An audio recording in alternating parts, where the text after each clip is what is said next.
A conclusão, vocês tiram no final. Não tem como começar esse vídeo sem falar desse lobo solitário, um maníaco que sozinho tenta destruir tudo que encontra pela frente. As 15h33 do vídeo, aciona algum tipo de voo que chama uma fumaça, vai lá atrás, pega o extintor, tenta quebrar a câmera. Opa, olha a carinha dele aí. Estranho, ele me lembra alguém. Será que são primos? Vamos lá, tenta quebrar a câmera, não consegue, tenta de novo, vai ali, pega outro extintor, tenta destruir a câmera, desiste e vai embora. A partir de agora, preste atenção em como os invasores estão vestidos. Todos eles com a cabeça do Brasil, a bandeira em volta do corpo, às vezes uma máscara tapando o rosto, e na cabeça sempre um chapéu ou um boné. Nas costas uma mochila ou uma bolsa. Parece até que eles foram escritos pela mesma pessoa sobre como se vestir para realizar essa invasão. Esquisito, né? E uma pausa agora para esse casal, que ajudou ali a levantar o negócio que o lobo solitário derrubou. Todos eles também, você vê, bandeira do Brasil, boné, camisa do Brasil, mochila nas costas, é padrão, né? Ele se repete com todos os invasores que estão ali dentro. Vamos agora para a pessoa de interesse número 2. Esse cara aqui, no meio de um dito golpe de Estado, resolve sacar dinheiro no caixa eletrônico. Exatamente. Ele sacou uma quantidade boa de dinheiro e aí a pergunta é, será que ele vai pagar alguém? Ou será que ele está recebendo por algum serviço? Esse é o invasor mais fácil de se identificar, pois é só ver o dia e a hora de quem sacou dinheiro desse caixa eletrônico. Com certeza é a conta dele, entre digitar uma senha ou colocar uma digital. Pessoa de interesse número 3. Esse homem, muito bem vestido por sinal, aparentemente não estava participando de nenhum ato ali dentro. Mas o que ele estava fazendo dentro do palácio e por que a presença dos invasores não o incomodou? Mais invasores estão descendo as escadas, lembrando, eles vieram do quarto andar, esse é o terceiro andar. Então, todos eles desceram do quarto andar, ó, mais 2 pessoas agora com o rosto coberto, levando água para o segundo andar, mais 2 que desceram do quarto andar, e agora esse senhor que volta lá do fundo do corredor, para em frente ao relógio, olha dentro do armário, lembrando que esse relógio já foi jogado no chão e levantado, ele olha para um lado e para o outro, vai no relógio e joga ele no chão novamente, destruindo completamente o relógio. Perceba, ele olha para um lado e para o outro para ver se está vendo alguém, parece que ele não queria fazer isso. Ele sequer teve coragem de olhar para o relógio antes ou depois de jogar no chão. E olha quem aparece logo 30 segundos depois, a nossa pessoa de interesse número 3, com uma série de manifestantes atrás dele. Eles param ali para conversar, e aí vem outro manifestante trazendo água, gelo, cumprimentado ali pelos seus colegas. Enfim, ficam conversando ali no cantinho com a nossa pessoa de interesse número 3 por 4 minutos. Bastante coisa foi falada, não sabemos o que. Agora a pessoa de interesse número 4, mais um jovem bem vestido, a paisana, digamos assim, conversando com manifestantes, transitando. Chega um pessoal esquisito. Vocês têm certeza que esse pessoal é de direita? Eles parecem mais com outro tipo de pessoa. Bom, enfim, vamos seguir com o vídeo. Esses tais invasores de direita ficam ali conversando, naturalidade. Nossa pessoa de interesse número 4 retorna, parece que está instruindo o pessoal a ir por um canto, ou sair por um canto, enfim, chamar alguém ou levar alguém para o outro lado do corredor. E aí todo mundo retorna esperando o pessoal que está dentro do corredor do meio. Eles ficam concentrados ali por um tempo. Mais pessoas descem do quarto andar. Veja só, o padrão, boné, mochila, camisa do Brasil e bandeira, todos eles da mesma forma.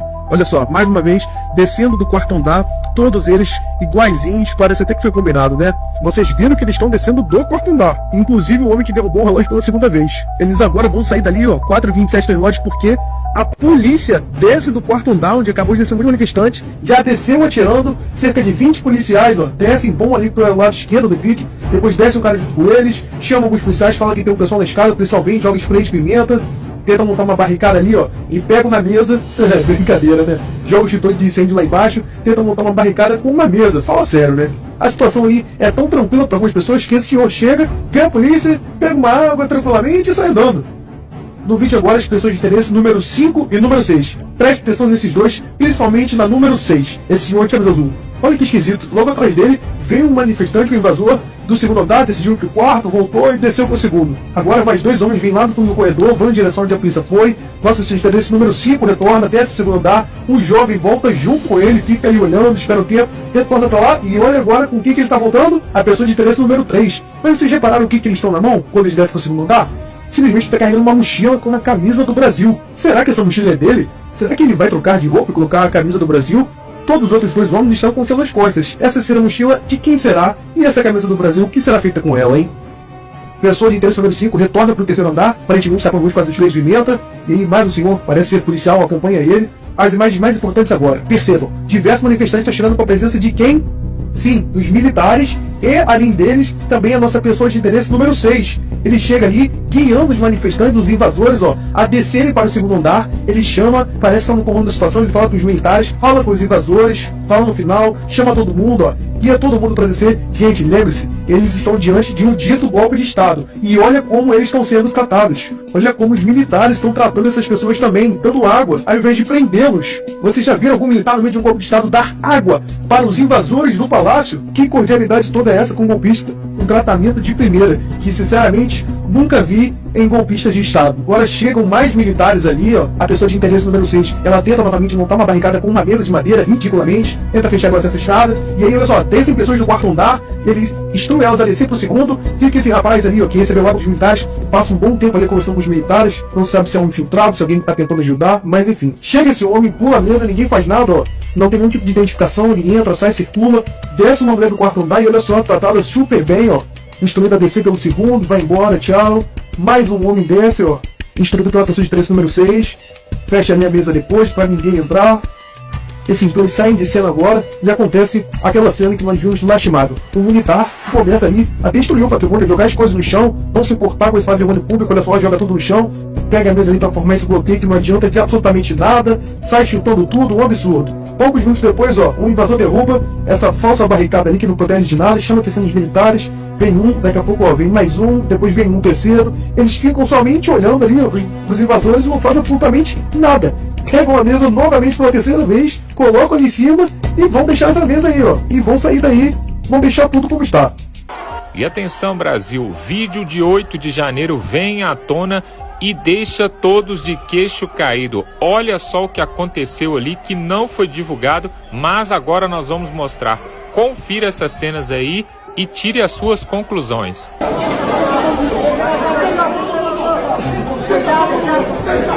Senta todo mundo! Senta todo mundo!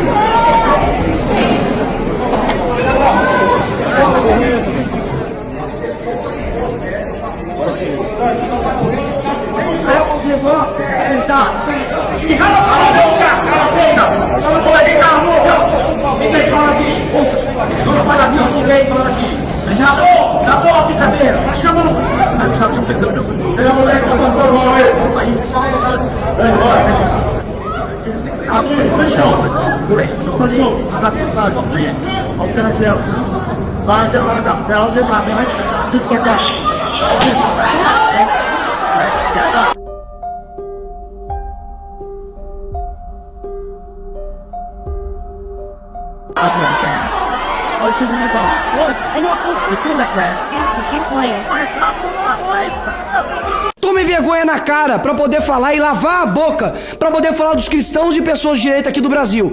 Toda semana vem cá com esse papinho fajuto pra poder tentar colar aqui nos deputados que estão aqui, senadores, deputados eleitos pelo povo, dizendo que nós somos apoiadores, incentivadores de ódio. Horas, falso moralista, mentiroso. Não pode condenar ninguém, mas a todo momento quer condenar Bolsonaro por todos os crimes que há no Brasil possível. Não me venha com mentiras aqui, porque enquanto a gente tiver fôlego, a gente vai destruir essas mentiras aqui de gente que não tem moral pra falar em amor de Deus e moral muito menos pra falar da justiça dele. Pois é, tá aí as imagens do 8 de janeiro, muito estranhas essas imagens, hein? E mostra que realmente parece que tinha alguém por trás ali dentro, promovendo toda aquela bagunça e liderando. E não tem nada a ver com Jair Bolsonaro, e inclusive você vai ver aqui agora, ministro Gilmar Mendes falando que não houve golpe. Ele assumindo, depois de condenar Jair Bolsonaro, agora assume que não houve golpe. Olha só que vergonha, pessoal. Mas antes, dá um like nesse vídeo, se inscreve aqui no canal para ver outras matérias como essa. Nós temos vídeos sensacionais para trazer aqui, mas você tem que se inscrever para participar disso. Olha aí o Gilmar Mendes falando e veja que vergonha. O ministro do Supremo Tribunal do Brasil, Gilmar Mendes, considera que não existiu uma tentativa clara de golpe de Estado no passado dia 8 de janeiro. Não houve de forma muito clara, não se pode dizer, uma tentativa de golpe, não houve quem quisesse assumir o poder. Ocuparam o Supremo Tribunal Federal, ocuparam o Palácio do Planalto e ocuparam parte do Legislativo. Mas, de qualquer forma, causaram um imenso tumulto, como nós estamos a ver, e estamos a discutir, inclusive, no exterior, aqui em Portugal, em outros sítios. Meus amigos, a casa caiu. Tá aí o vídeo do golpe. Sabemos que, se a gente reagir de boa das eleições, vai ter um caos no Brasil. Vai virar uma grande guerrilha, uma fogueira no Brasil. Agora, alguém tem dúvida que a esquerda, como está indo, vai ganhar as eleições? Não adianta eu ter 80% dos votos, eles vão ganhar as eleições. Vocês estão de sacanagem, né? Ficaram aí mais de um dia inteiro e não param de falar do tal vídeo do golpe. E é isso daí.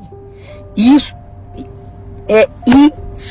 daí. Daí a mídia teve que fazer toda uma ginástica mental para poder colocar outra narrativa. Jair Bolsonaro defendeu o golpe sem armas em reunião com aliados em 2022. Basicamente ele disse: nós vamos esperar chegar a 23, 24 para CF, depois perguntar por que eu não tomei previdência lá atrás. E não é providência de força não. Não é dar tiro, Paulo Sérgio. Não vou botar a tropa na rua, tocar fogo aí, metralhar. Não é isso. Ou seja, golpe sem armas.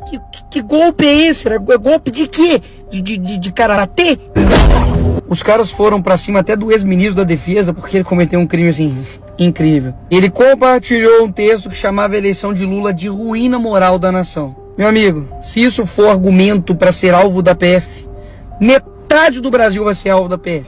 Foram pra cima também do ex-ministro Anderson Torres, porque ele disse: se PT ganhasse, todos iriam se... Mentira, ele não mentiu, não é mesmo? O governo brasileiro fecha contas de 2023 com déficit histórico de 230 bilhões. Irmão, literalmente os caras foram até pra cima de padre. Repito, padre! Agora, afinal de contas, vamos entender o que foi de falta essa minuta de golpe. Passado algumas horas da histeria coletiva da mídia da esquerda, a tal minuta do golpe que encontraram lá no escritório do Bolsonaro, e eu confesso que na hora eu falei: pô, se tivesse alguma minuta de golpe, vai deixar no escritório, Bolsonaro? Você é o quê? Você é burro? Mas não foi isso que aconteceu. O que aconteceu é que o Bolsonaro, ele pediu pro advogado dele a suposta minuta do golpe, para poder entender o que é isso. Ele recebeu essa minuta e imprimiu no seu escritório para poder ler. E aquele documento ficou lá. Então essa tal nova minuta do golpe achada no escritório do Bolsonaro, na verdade é um documento antigo e relevante que já estava na posse da PF e que basicamente foi impresso lá atrás para o Bolsonaro saber do que se tratava. Agora dá só uma olhada como se é criado narrativas para poder destruir uma pessoa. Escuta. No caso do Bolsonaro, a expectativa é de que cumpram-se todos os trâmites, toda a investigação, colham-se todas as provas e depois de denúncia, julgamento e condenação, aí sim, Bolsonaro preso. Mas por que isso? Há todo um cuidado para não deixar nenhum fiapo de dúvida sobre as provas, nenhum fiapo de dúvidas sobre a aliação da Justiça e do Alexandre de Moraes particularmente. E terceiro, Marcelo, para que a sociedade brasileira vá digerindo a ideia de que o Bolsonaro precisa ser preso. Por quê? Porque o Bolsonaro, apesar de tudo isso, ele é popular. E ele perdeu a eleição de 2022 por uma diferença muito pequena. Basicamente o que ela está dizendo é que há um plano para a população, psicologicamente, né, digerir o porquê o Bolsonaro precisa ser preso. Inclusive, dá só uma olhada nessa matéria jornalística aqui. Já faz algum tempo que está batido o martelo entre a PF e o STF, que é Jair Bolsonaro o grande personagem por trás de toda a trama. A ideia não é prendê-lo nem acusá-lo de imediato, mas juntar todas as pontas de modo que, ao final, ficará claro e evidente seu papel de liderança e mentoria em todos esses esquemas, confidenciaram a coluna sob reserva fontes diretamente ligadas às apurações. Então quer dizer que o órgão julgador tem um plano para poder condenar o investigado? Que loucura é essa? Mas é claro que tudo isso não passa de uma coincidência. Senador vai à PGR para pedir investigação e cassação do registro do PL. Eu falei que era coincidência. Nada articulado, nada simplesmente pensado e planejado. Tudo obra do acaso. E não somente isso, Moraes também proibiu os advogados dos investigados, bolsonaristas, de conversar entre si. Nem a OAB engoliu essa. A OAB pedirá que o STF permita que defesas de Bolsonaro e outros se falem. Se as prerrogativas dos advogados, dos investigados não estão sendo defendidos, que deveriam ser algo básico, imagine então as coisas mais básicas ainda, como por exemplo a própria decisão. Tá só uma olhadinha. A decisão de Moraes troca 3 vezes a palavra como por corno. Imagina a quantidade de outras coisas erradas que não deve ter nessa decisão, eu digo juridicamente. E por fim, pessoal, troquei uma conversa franca com o Bolsonaro, pedi para ele, falei, olha, abre o jogo e me mostra, por gentileza, a minuta do golpe. E ele me mandou. E não para por aí, pessoal. Eles continuam armando toda a farsa para poder prender Jair Bolsonaro na papuda. É isso que eles querem e fazer o Lula ganhar as eleições em 2026, fazendo assim o 4º mandato de Lula. Olha só, agora o Nicolas Ferreira vai escancarar aqui, mostrar para todo o Brasil que vergonha que eles armaram esse plano da mídia junto com a esquerda contra a direita. Confira. Eles não cansam, beira ao inacreditável. Escuta. A Polícia Federal ampliou para 3 perfis a investigação das ameaças contra o presidente Lula nas redes sociais e vai apurar ainda se houve ou não alguma responsabilidade do deputado Nicolas Ferreira, do PL. Investigadores com os quais eu conversei dizem que todos os comentários agressivos foram feitos após uma postagem do deputado do PL sobre a virada de ano de Lula numa praia das Forças Armadas no Rio de Janeiro. A postagem tinha a seguinte legenda: o pai dos pobres, popular e amado pelo povo. Era uma postagem irônica. Não está claro para a PF, no entanto, se o deputado teve ou não algum envolvimento jurídico relevante com o caso. Sim, foi isso mesmo que você entendeu. Basicamente, eu fiz essa postagem, uma pessoa aleatória que eu não conheço comentou e eles estão querendo responsabilizar quem? Eu. Se ele tiver alguma relação juridicamente relevante, ele vai ser investigado formalmente. E agora dá só uma olhadinha como eles geram essas narrativas e esses desgastes. Basicamente, o Ricardo Capelli disse que a Polícia Federal iria investigar as ameaças feitas ao presidente Lula nas redes sociais. Mas, basicamente, ele não disse nada sobre minha responsabilidade. Aí, os perfis de esquerda lançam o quê? Após o Nicolas Ferreira agitar os seus seguidores contra o presidente Lula, um deles propôs contratar um mercenário com rifle para assassinar o presidente. Ou seja, eles assim basicamente mentem. E daí vem a mídia dizendo que novas ameaças de morte a Lula surgem após Nicolas Ferreira incitar seguidores. Só para refrescar a memória aqui, basicamente esse foi o meu post, tá? Ameaçador. O pai dos pobres, popular e amado pelo povo. E uma reportagem do Estadão. Agora é engraçado, né? Como que essa galera não se mobiliza para poder investigar o Adélio, que tentou matar um candidato à presidência da República. Ou o dono da Choquei, que muitos acreditam que ele tem envolvimento, sim, de fato, com tudo que aconteceu com a Jéssica. E aqui entre nós, engraçado como um adolescente hacker que invadiu o perfil da primeira-dama do Brasil, no outro dia recebeu a Polícia Federal. Esse daqui até agora, nada. Mas continuemos. E na boa, chega a ser constrangedor a tentativa da mídia, da esquerda, de tentar emplacar narrativas para poder desgastar meu nome. Aí eu te pergunto, por que eles querem fazer tanto isso comigo? Isso aqui não é para me vangloriar não, tá? É só para mostrar os números, não preciso disso não. Mas dá só uma olhada. Essa aqui é a minha quantidade de seguidores só no Instagram, minha média de likes, 747 mil, e minha média de comentários. Agora vamos ver do presidente Lula. Com mais seguidores que eu, tem pelo menos aí vezes menos 7 do que eu e consideravelmente muito menos comentários que eu. Isso é o presidente da República. Isso daqui é um crescimento somente de 1 ano dos meus seguidores só no Instagram. Somando aí todas as minhas redes, nós temos quase 24 milhões de seguidores. Durante a campanha do ano passado, pra vocês terem ideia, somente em um mês, somente no Instagram, foi 1,4 bilhão de impressões. Contando com tudo aí, curtida, compartilhamento, tudo, só no Instagram.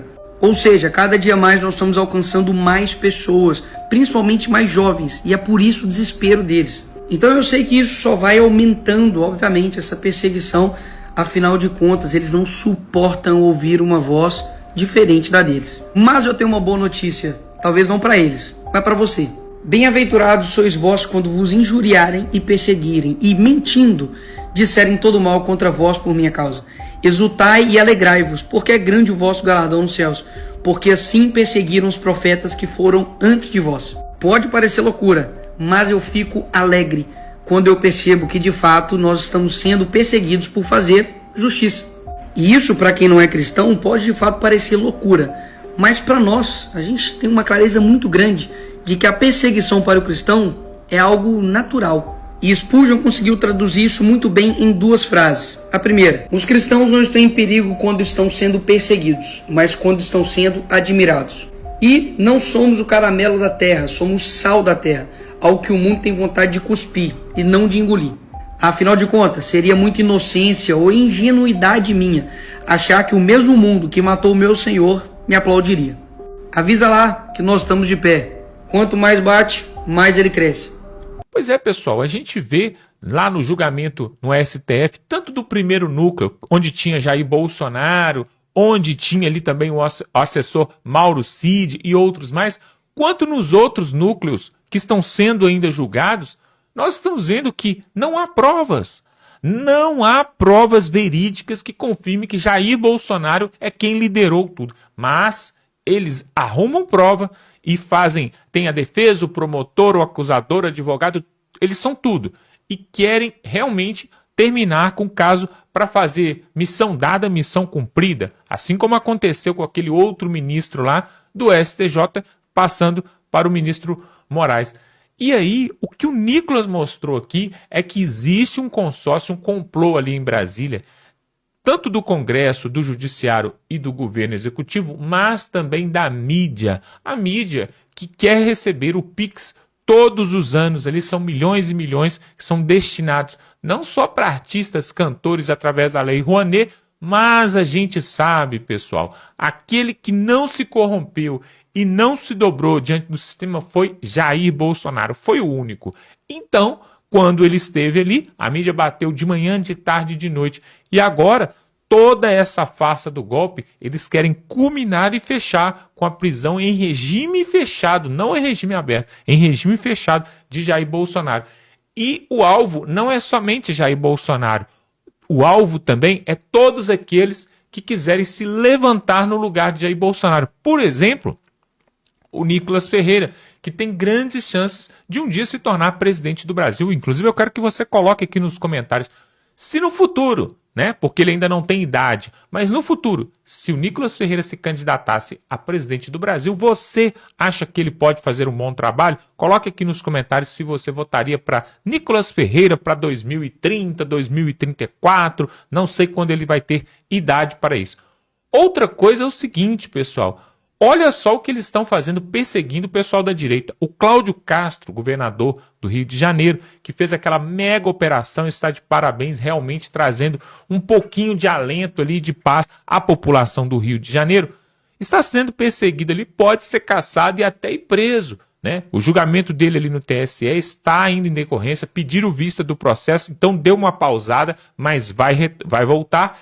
E aí, pessoal, existe uma outra figura, um outro personagem da direita que começou a falar do Supremo, de Moraes, começou a tocar, meteu o dedão na ferida e logo que viu que as coisas iam ficar ruim, correu para trás e deu as costas. E o nome dele é Tarcísio de Freitas. Governador Tarcísio de Freitas, olha só, pessoal, alguns têm um pé atrás com o Tarcísio de Freitas e eu vou falar aqui o motivo, mas antes eu quero que você coloque aqui nos comentários o que você acha do Tarcísio. Se caso Jair Bolsonaro não puder concorrer em 2026, o que é bem provável, Tarcísio seria uma opção? Porque olha o que aconteceu.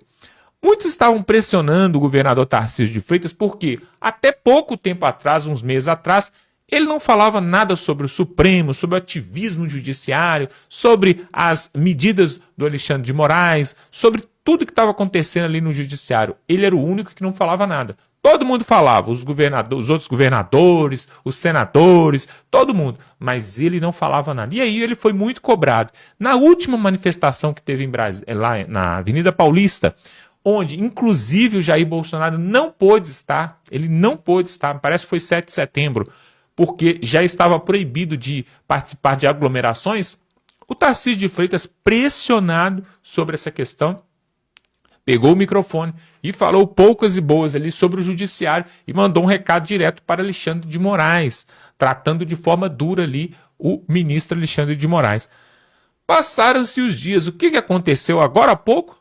O Tarcísio volta atrás naquilo que ele tinha falado ali em cima do carro de som na Avenida Paulista no dia 7, e pede desculpas a ministro Alexandre de Moraes e tenta acalmar os ânimos. E aí ele falou isso aí, conversa de bastidores aí dos gabinetes, né? Ele falou que no momento ele decidiu fazer aquilo ali, falar aquelas coisas ali em cima do carro de som, porque estava sendo pressionado e o momento ali estava acalorado.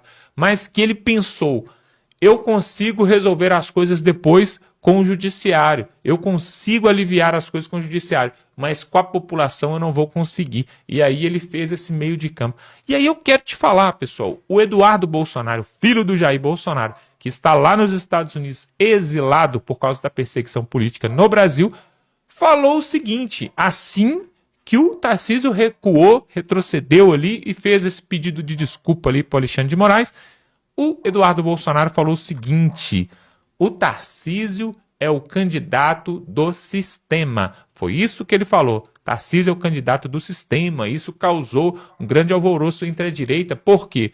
Ele não quis falar que o Tarcísio era a segunda opção, o plano B do PL ou o candidato da direita. Não, ele falou o Tarcísio é o candidato do sistema. Ou seja, tem um apoio do Kassab, tem um apoio do Centrão, tem um apoio daqueles que querem tirar o Lula também, porque não é só a direita, não é só o PL, não é só Jair Bolsonaro que quer tirar o Lula. Na verdade, o Lula tem vários inimigos e adversários, pessoal. Muita gente quer voltar ao poder, inclusive o Centrão, inclusive aqueles que eram do PSDB, os tucanos, os antigos tucanos, querem voltar ao poder.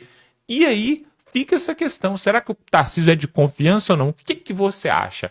Ou será que nós teríamos então que pensar numa terceira opção? Porque do jeito que as coisas estão indo, realmente é complicado o Jair Bolsonaro poder participar das eleições de 2026. Além de reverter aí essa inegibilidade que ele tem aí por 8 anos, me parece, ele ainda tem que se livrar ainda desses julgamentos aí, que já foi até condenado e agora o Moraes está preparando uma cela para ele, já falou que está preparando uma cela ali na Papuda. Ou seja, já passou da hora da direita preparar o plano B, um sucessor ali, alguém para cumprir esse papel do Jair Bolsonaro. E parece que a direita, pelo menos ali os articuladores, não estão indo muito com a cara do Tarcísio. Quem seria a terceira opção, na sua opinião? Seria Michele Bolsonaro? Será que ela tem força política? Nunca foi política, nunca trabalhou nessa área, apenas ficou ali do lado de Jair Bolsonaro. Será que ela teria força?